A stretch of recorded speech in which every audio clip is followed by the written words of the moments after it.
തോന്നിയത്? മെയിനായിട്ട് ഉള്ളതെന്ന് പറഞ്ഞാൽ ഇപ്പോൾ കൂടുതലും കൂടെ വർക്ക് ചെയ്യുന്ന കുറച്ചുകൂടി യൂത്താണ്. അവരുമായിട്ട് ചേർന്ന് വർക്ക് ചെയ്യുക. പിന്നെ പഴയ ഫ്രെയിമുകളൊക്കെ മാറ്റി കുറച്ചുകൂടി ലൈവായിട്ട് ചിത്രീകരിക്കുക. ഏതൊക്കെയായിരുന്നു പഴയ നമ്മുടെ സിനിമകളൊക്കെ ഒന്ന് പറയാമോ? ഏതൊക്കെ ഡയറക്ട് ചെയ്ത സിനിമ? ഞാന് പിന്നെ മുകേഷ് ഏട്ടൻ്റെ 2 പടമാണ് ലാസ്റ്റ് ചെയ്തത്, റെഡ് അലർട്ടും എൻ്റെ സിനിമ. ഞാൻ സത്യം പറഞ്ഞാല് ഞാൻ അവരുടെ കൂടെ കൂടുകയായിരുന്നു. കാരണം അവരിന്ന് ടിപ്സ് നമ്മൾ ഇങ്ങോട്ട് അപ്പൊ അവർക്കങ്ങ് വിട്ടുകൊടുത്തിരിക്കുകയാണ്. കാരണം അവർക്കാണല്ലോ ഈ ജനറേഷന്റെ കാര്യങ്ങൾ കൂടുതലായിട്ട് അറിയില്ല നമ്മളെക്കാളും. അപ്പൊ നമ്മൾ അവരുടെ കൂടെ കൂടുകയാണെങ്കിൽ റിവ്യൂസ് വളരെ നല്ലതാണ്. കാരണം എല്ലാത്തിനും റിവ്യൂസ് ഉണ്ടാവുമല്ലോ, ഏത് കാര്യത്തിനും, സിനിമയ്ക്ക് മാത്രമല്ലല്ലോ, എല്ലാ കാര്യത്തിനും റിവ്യൂസ് ഉണ്ടാവും. അപ്പൊ റിവ്യൂസ് ഇല്ല വേണ്ട എന്ന് പറയാൻ നമ്മള് പറ്റത്തില്ല. സിനിമ നല്ലതാണെങ്കിൽ നല്ലതാണ്, മോശമാണെങ്കിൽ മോശമാണ്. അപ്പൊ ആർക്കും പറയാം. നമ്മളിപ്പം ഞാൻ തന്നെ തിയേറ്ററിൽ പോയിട്ട് ടിക്കറ്റ് എടുത്തിട്ട് സിനിമ കണ്ട് എനിക്ക് ഇഷ്ടപ്പെട്ടില്ല, ഞാൻ അത് കൊള്ളൂല എന്ന് പറയും. ഇല്ലേ? നല്ലതാണെങ്കിൽ 10 പേരോട് പറയും നല്ല പടമാണ്, പോയി കാണും. അപ്പൊ അത് മുമ്പേ ഉള്ള സാധനമാണ്.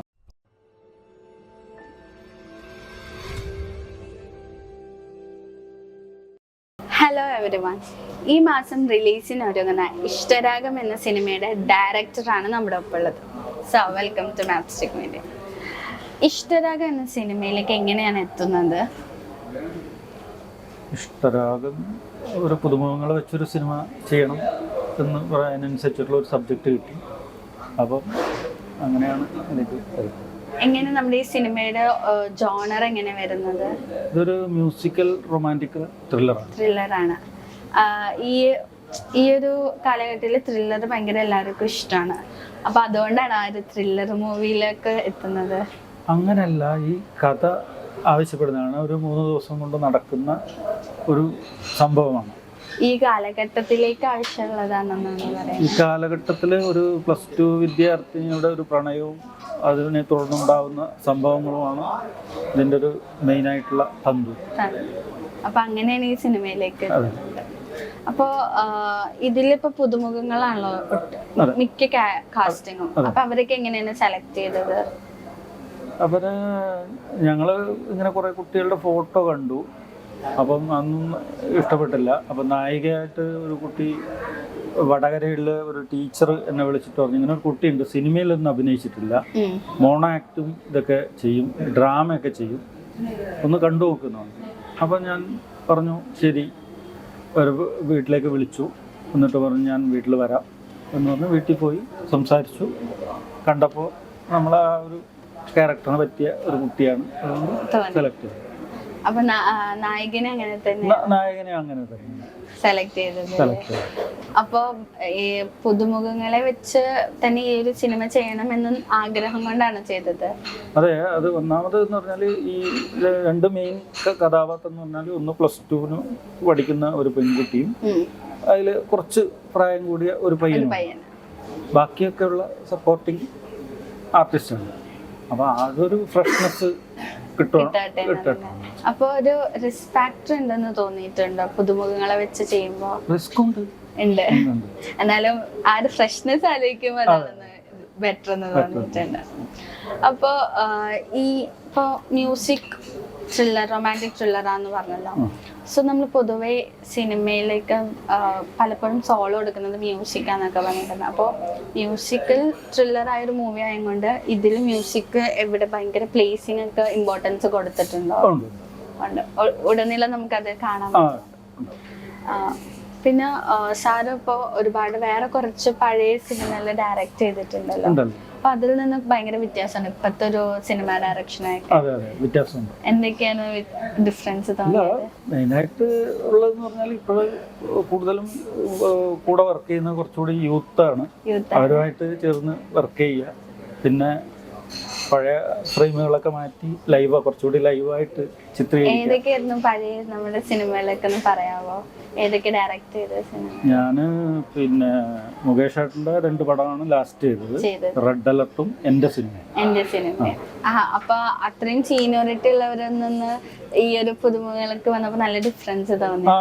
ഹാൻഡിൽ ചെയ്യാൻ ഭയങ്കര. കാരണം ഞാൻ ഒരു ഇതിന്റെ ഇടയിൽ 2013-14 ആ പടം ചെയ്തത്, മുകേഷ് ഏട്ടൻ്റെ പടം ചെയ്തത്. പിന്നെ ഒരു ഗ്യാപ്പ് ഉണ്ടായിരുന്നു, അതിൻ്റെ ഇടയിൽ കൊറോണ അങ്ങനെയുള്ള വേറെ ഫാമിലി പ്രശ്നങ്ങളൊക്കെ ഗ്യാപ്പ് ഉണ്ടായിരുന്നു. പിന്നെ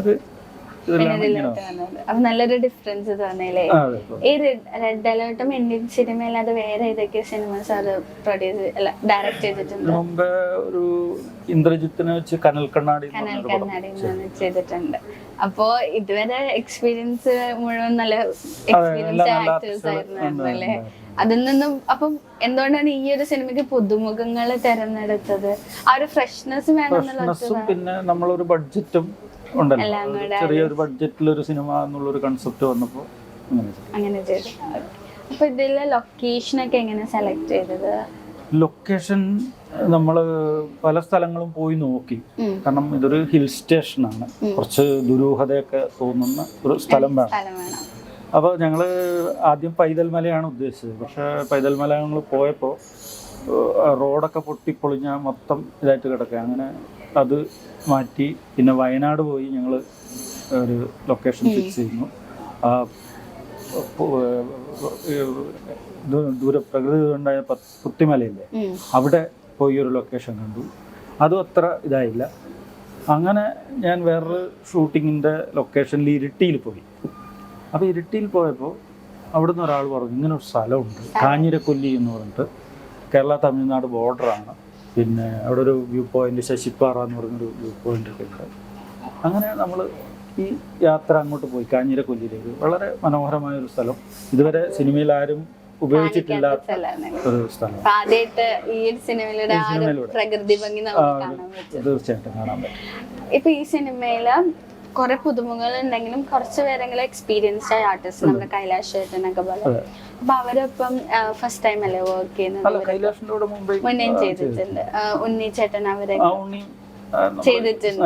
അപ്പൊ ഈ ഒരു സിനിമയിലേട്ടും വന്നപ്പോഴും ഭയങ്കര നന്നായിട്ട് ഹാൻഡിൽ ചെയ്യുന്നത്. കൈലാഷിന്റെ കഥാപാത്രം ഒരു പോലീസാണെങ്കിലും നമ്മളെ സിനിമയിൽ അങ്ങനെ ഒരു പോലീസായിട്ടല്ല. കാരണം ഒരു രക്ഷകർത്താവിന്റെ റോളിലാണ്. കാരണം ഒരു പോലീസിന്റെ ഒരു സംഭവങ്ങളൊന്നുമില്ല, അല്ലാതുള്ളൊരു നോർമൽ ഒരു സാധാരണ സിനിമയിൽ കാണുന്ന രീതിയിലുള്ള പോലീസുകാരനല്ല, ഡിഫറെന്റ് ആയിട്ടുള്ളതാണ്. പിന്നെ ഈ ഇപ്പൊ പുതുമുഖങ്ങളാവുമ്പോൾ അവർക്ക് രണ്ടുപേരും പുതിയതായിട്ട് ഫസ്റ്റ് ടൈം ആ മൂവിയിൽ വരുന്നത്. അപ്പൊ അവർക്ക് വേണ്ട ടിപ്സും അങ്ങനത്തെ കാര്യങ്ങളൊക്കെ ഗൈഡ് ചെയ്യാൻ സാർ ചെയ്തിട്ടുണ്ടായിരുന്നോ? അല്ല, ഞാൻ സത്യം പറഞ്ഞാല് ഞാൻ അവരുടെ കൂടെ കൂടുകയായിരുന്നു. കാരണം അവരിന്ന് ടിപ്സ് നമ്മൾ ഇങ്ങോട്ട് അടുത്ത സിനിമ അപ്പൊ അവർക്കങ്ങ് വിട്ടുകൊടുത്തിരിക്കുകയാണ്. കാരണം അവർക്കാണല്ലോ ഈ ജനറേഷന്റെ കാര്യങ്ങൾ കൂടുതലായിട്ട് അറിയാം നമ്മളെക്കാളും. അപ്പൊ നമ്മൾ അവരുടെ കൂടെ കൂടുകയാണ്. ഇതിലിപ്പോ മ്യൂസിക് ഭയങ്കര ഇമ്പോർട്ടന്റ് ആണല്ലോ. അപ്പൊ മ്യൂസിക്കിന്റെ സെലക്ഷനും അല്ലെങ്കിൽ അതിന്റെ പ്ലേസിംഗിലൊക്കെ സാറിന് ഒരു പങ്ക് വെച്ചിട്ടുണ്ടോ? സാറിന്റെ ഡിസിഷൻ എന്ന് പറയുമ്പോൾ ഒന്നാമത് ഇതിനകത്ത് 3-4 പാട്ടുകൾ നമ്മൾ വിഷ്വലൈസ് ചെയ്തു. അത് ഒരു ടൈറ്റിൽ സോങ്, അത് ശരത് സാറാണ് പാടിയത്, മ്യൂസിക് ഡയറക്ടർ. അതുപോലെ പിന്നെ 2 റൊമാൻറ്റിക് സോങ് ഉണ്ട്, ഡുവറ്റ്. അത് വിജയ് യേശുദാസാണ് രണ്ടും പാടിയിരിക്കുന്നത്. പിന്നെ ഒരു ആദിവാസി ഗോത്ര വിഭാഗങ്ങളുടെ ഒരു പാട്ടുണ്ട്, വടുകിയമ്മ എന്ന് പറയുന്ന ഒരു ഗായികയാണ് അത് പാടിയിരിക്കുന്നത്. പിന്നെ അതുപോലെ തന്നെ അതിൻ്റെ ഓരോ പാട്ടിനും വ്യത്യസ്തമായ ഒരു പശ്ചാത്തലം കൊടുത്തിട്ടുണ്ട്. പാട്ടിനെ കൂടാതെ അതുപോലെ ബാക്ക്ഗ്രൗണ്ട് സ്കോറിങ്ങിലും അത് പരമാവധി അതിൻ്റെ രീതിയിൽ ചെയ്തിട്ടുണ്ട്. അപ്പോൾ പൊതുവെ ഇപ്പോൾ സാറിന് അത്യാവശ്യം നമ്മുടെ മൂവീസിൽ ഡയറക്റ്റ് ചെയ്തിട്ട് നല്ല എക്സ്പീരിയൻസ്ഡ് ആയ ഒരു ഡയറക്ടറാണ്.